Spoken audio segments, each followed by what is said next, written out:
Shalom Vacha. We are in the beginning of the book of the Leviticus, or the book of sacrifice. The name in Hebrew is Vayikra, the book Vayikra, and we are in the portion Vayikra. Vayikra means call, and God calling to whom? To Moses, and telling him about the whole work of the Leviticus in the temple, meaning the book of sacrifices that the Jews, the Israelites, supposed to bring sacrifice when something went wrong on the path, meaning they missed the divine attention. So whenever they're missing the divine attention, meaning they've done what's called a sin, they miss the purpose, that was not my attention, God created sacrifice, meaning bringing the sacrifice to the altar, bringing an animal or a bird and slaughtering her or burning it. This whole book talk about the work of the Levites in the temple and building the temple, the house of God. So meaning, if the Torah is a guiding book, how to live life, we're supposed to draw out and develop insights and understandings about how to build the temple within us. When we're getting into the journey, that's the beginning of this book, like starting to build a temple. In our way, in our path, we can go ups and downs. And when we're going down, a person can feel so bad with himself, feeling that, I've missed out, getting into a despair and stress.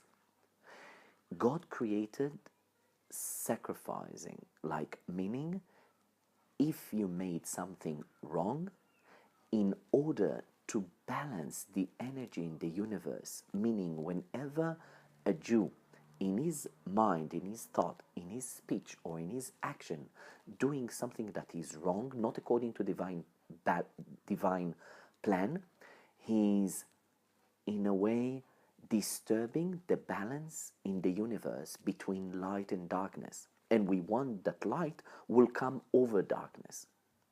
So when a person looking his path and he can see that he's still, a slave to his ego, to his lust, to his desires, and it's hard for him to come out, he can feel very bad with himself.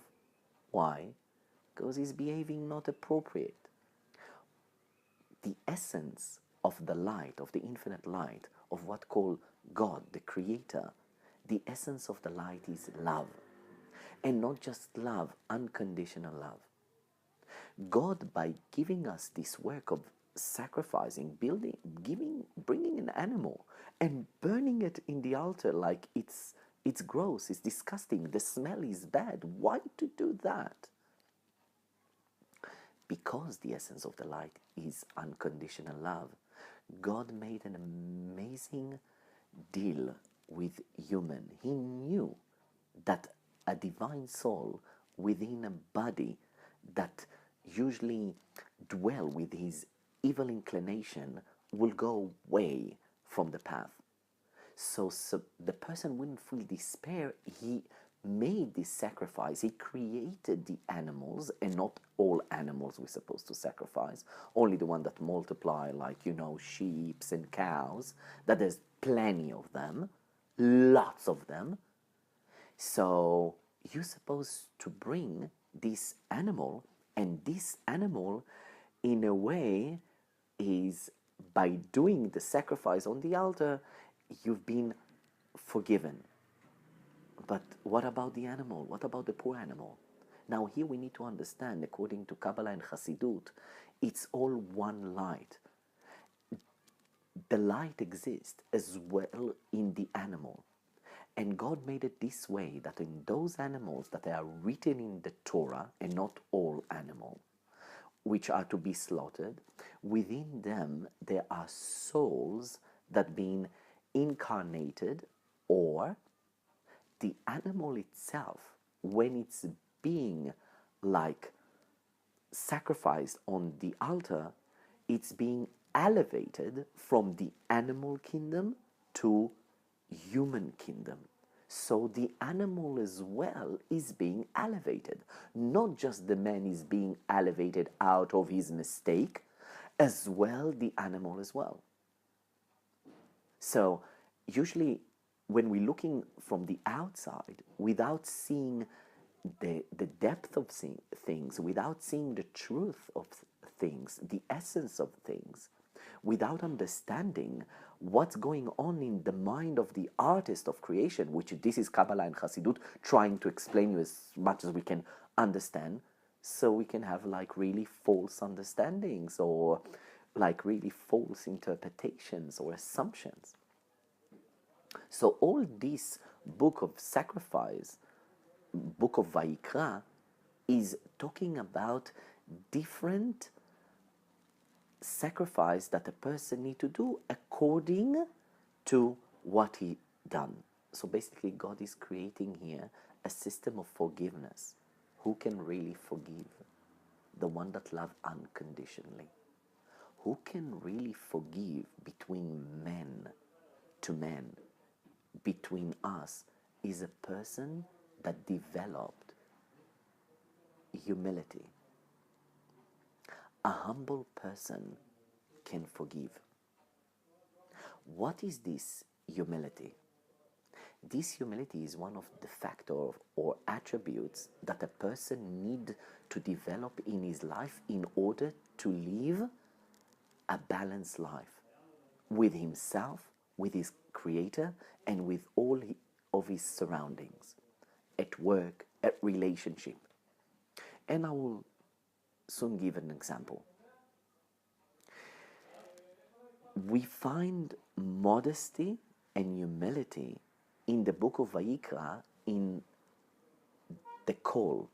The call, when it says the letter Vayikra, the word Vayikra, the last letter is with a small aleph, not small cappuccino, small aleph. The whole letters are middle size, and then we have as well big letters. It says in the book of Divrei Hayamim that when it talks about Adam, the first man on earth, that was the creation handmade by the creator himself, and according to that he had so much advantages, so much like attributes, so many beautiful things within him. So over there, Adam with Aleph is written like big Aleph.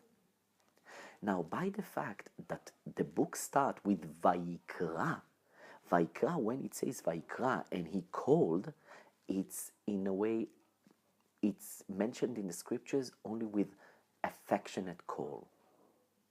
So the angels as well, Kara ze el ze ve'amar, they call between each other and they said. It's a call of affection. And God is calling Moses. But it says in the scripture that within every Jewish soul, within it, there is the spark of Moses and the first men. All souls are generated from first men. So they are all included within him. And Vayikra, the book of Vayikra, God is calling whom? Each and every one of us. But who can hear? Meaning, in our words, the inner voice. Who can really hear in his inner voice God calling? Lots of time we're saying, listen to yourself. Who can listen to himself? A man that is driving himself away from pride, trying to be modest and humble. A person that develops humility within himself, he's the one that can listen to the divine voice within him directing him.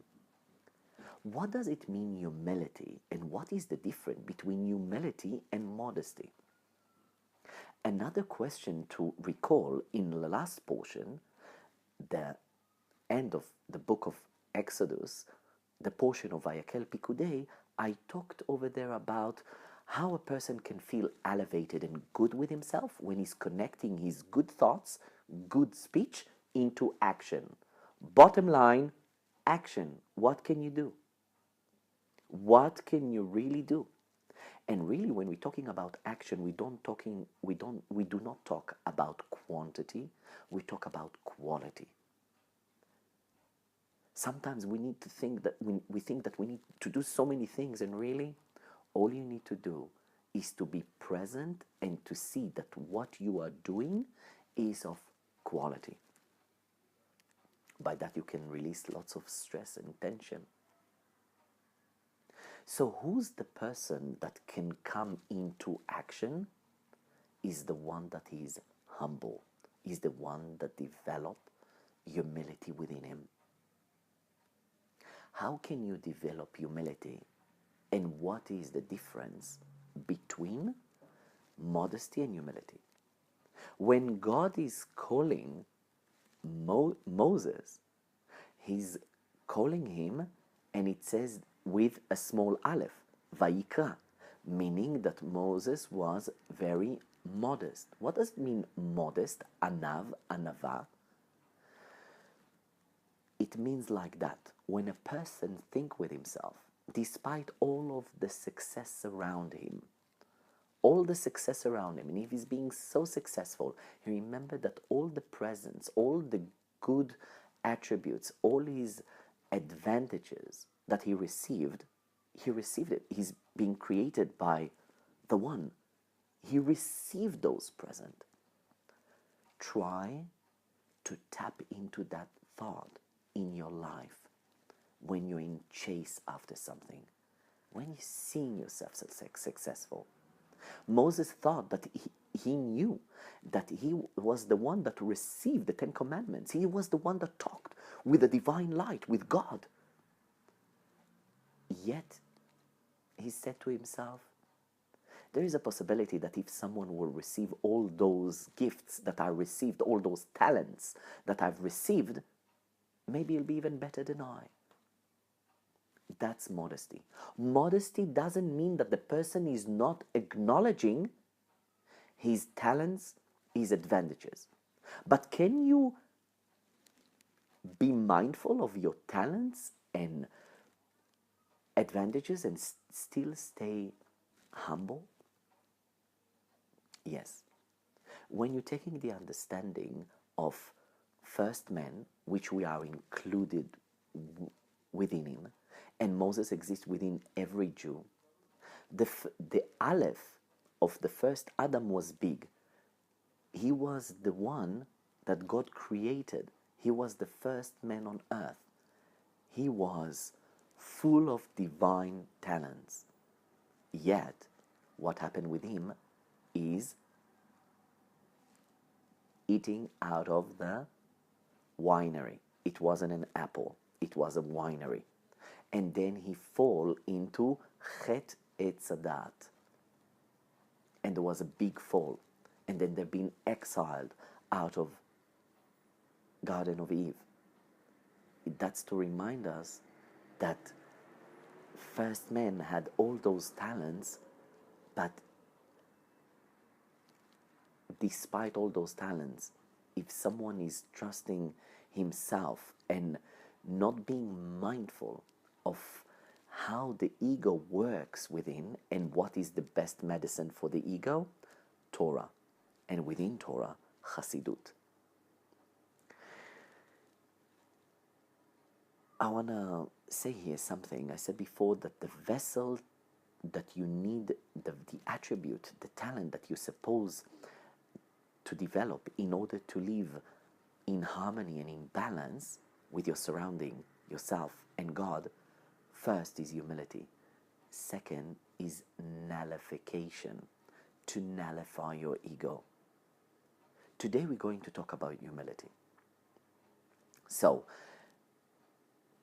we need to remember that each and every one of us have these talents, but we need to remember as well the small aleph from Vayikra, our portion that addressed Moses, that despite all those talents, not despite, remember, that all those talents, all those advantages been given to you as a present. It's not that you've created them. This is modesty. And by that, a person can live in more balance. He can acknowledge his advantages, his talents, and yet not to be pride. When he's maintaining the both aleph, he's remembering that there's a spark of first man, of Adam within him, and Moshe Rabbeinu, and Moses.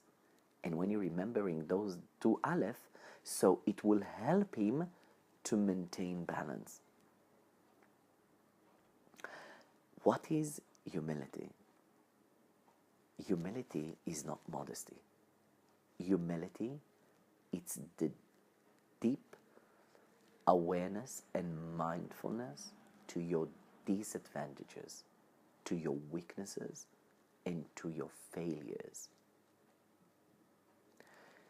When a person is really observing, looking at himself in his journey of life, slowly he will recognize through his relationships. Not if he's not in a relationship, it will be very hard, unless he's got a soul of a monk. Really, in your relationships, at work, between man and a woman, in the family, between neighbors, friends, you slowly acknowledging your weak patterns, your failures, the way you maneuver yourself, the way you communicate, your disadvantages. A person's supposed to look at them. That is the vessel. That's how he create. That he will create the vessel to develop and to grow in a balanced way. And I will try to give an example how we can remember actually what is to be humble.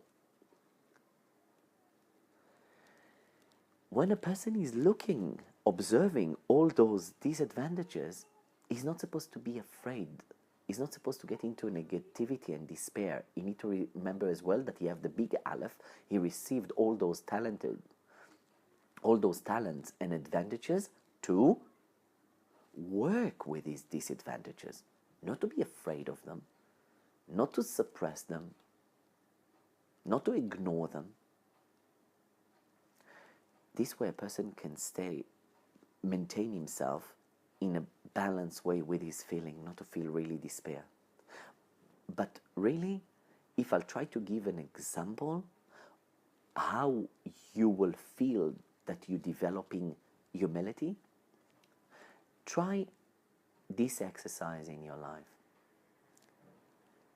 When you're coming first to a new place to work, when you're meeting someone first time, second time, and you have a certain interest, you have need of him, you want something out of him. You don't come just because you don't need something. You need something. So you will talk to him like nicely, politely, because you know this person is needed for you. He will help you. And even if you just want to, pretend the face of a nice person, there's a certain interest. He will give you something in a way. So you're being very polite, very humble. The tone of voice, the way you speak, the way you perceive his communication. You give him space to make mistakes. You give him space to make mistakes. You don't pinpointing him and really getting into his disadvantages. But it's very funny, when we're living already within a relationship, either between man and a woman, within our families, at work, it's very funny why a worker or his manager wouldn't maintain a respectful communication. It's very weird, because when you're getting used to someone, so you're slowly taking things for granted and you do not really respect him. Respect coming out of being mindful of this thing called humility. A person that is humble is aware of his failures, weaknesses, and he do not forget them. And you remember as well that with the one that I live in my family, with my manager to worker, you need something out of your worker. He gives you something constantly. He provides the business with success, with giving. In between man and a woman in relationship, trying to make this exercise that when before I'm starting to talk with someone and I'm already in a long relationship with him, I'll remember how much he gives me, how much really I need him, how much really he serves me. Can I be mindful of that? And we'll be mindful of that. Slowly, we'll develop humility. But only when you're really looking at your weaknesses, you can put yourself in this place and to balance your whole communication with your surrounding. See you in the next portion.